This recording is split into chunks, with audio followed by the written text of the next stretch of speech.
மதுரையில் ஆட்டுக்கறியை நாய் கவ்வி சென்ற நிலையில் அதனை மீண்டும் விற்பனை செய்த விவகாரத்தில் உணவு பாதுகாப்புத்துறை அதிகாரிகள் 3000 ரூபாய் அபராதம் விதித்து நடவடிக்கை எடுத்துள்ளனர். இதுகுறித்த கூடுதல் தகவல்களை செய்தியாளர் அருண் வழங்க கேட்கலாம். அருண், விரிவான தகவல்கள். வணக்கம் பவித்ரா. அதாவது மதுரை பழங்காநத்தம் பகுதியில் இயங்கி வரக்கூடிய இந்த மாயன் கறிக்கடையில் தனிக்கறி 600 ரூபாய்க்கும் எலும்பு கறியாக 500 ரூபாய்க்கும் விற்பனை செய்து தினமும் பிழைப்பு நடத்தி வருகின்றனர். இந்த நிலையில கடந்த ஞாயிற்றுக்கிழமை மதியம் 1:30 மணி அளவில் வியாபாரத்தில் ஈடுபட்டு கொண்டிருந்த போது அங்கு சுற்றி இருக்கக்கூடிய தெருநாய்கள் அந்த கறிக்கடையை சுற்றி வலம் வந்தது. இதில் ஒரு நாய் அந்த கறிக்கடையில் ஆடுகளை உரித்து வைத்து அந்த தள்ளுவண்டிக்கு அடியே வைத்திருக்கக்கூடிய அந்த பக்கெட்டுகளில் கறியை வைத்திருந்த போது எதிர்பாராத விதமாக ஆட்டின் குடல் பகுதியை அந்த நாய் ஒன்று கவ்விக்கொண்டு சென்றது.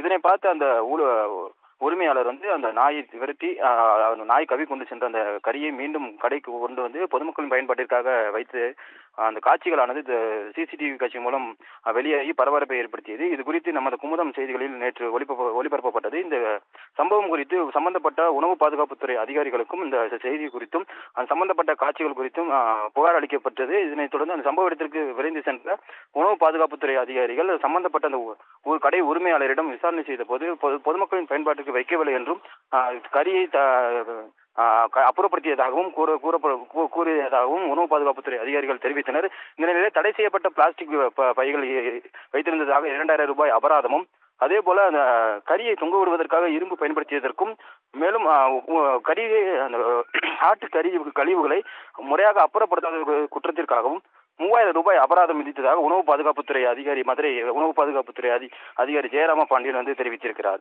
தற்போது அந்த மாயன் கறிக்கடைக்கு 3000 ரூபாய் அபராதம் விதிக்கப்பட்டது குறிப்பிடத்தக்கது. பவித்ரா.